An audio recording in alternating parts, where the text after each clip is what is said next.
ലാലേട്ടനും തരുൺ മൂർത്തിയും ഒന്നിച്ച തുടരും മികച്ച അഭിപ്രായങ്ങൾ നേടി തിയേറ്ററുകളിൽ മുന്നോട്ട് പോവുകയാണ്. എന്തായാലും ഒരു ദിവസം പിന്നിടുമ്പോൾ നമ്മളെല്ലാവരും കാത്തിരിക്കുന്നത് സിനിമയുടെ ആദ്യ ദിന കളക്ഷൻ എത്രയാണെന്നാണ് അല്ലേ?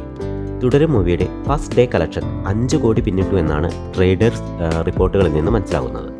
ഇന്ത്യ നെറ്റ് കളക്ഷൻ ഏകദേശം 5.25 കോടിയാണ്.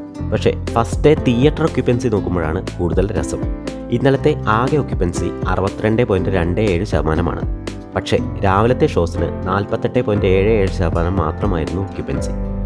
ആഫ്റ്റർനൂൺ ഷോസിന് 48.07% കുറയുകയും ചെയ്തു. പക്ഷേ അപ്പോഴേക്കും പടത്തിന് എല്ലായിടങ്ങളിൽ നിന്നും പോസിറ്റീവ് റിവ്യൂസ് വന്നു തുടങ്ങി.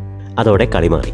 ഈവനിംഗ് ഷോസിന് 68.25%, നൈറ്റ് ഷോസിന് 84% തിയേറ്റർ ഒക്യുപ്പൻസിയായി. അതായത് ലാലേട്ടൻ ഉഗ്രരൂപം പുറത്തെടുത്തു കഴിഞ്ഞു. ഇനി വരും നാളുകളിൽ തുടരും തീർക്കാൻ പോകുന്ന റെക്കോർഡുകൾ ഏതൊക്കെയാണെന്ന് കണ്ടു തന്നെ അറിയണം.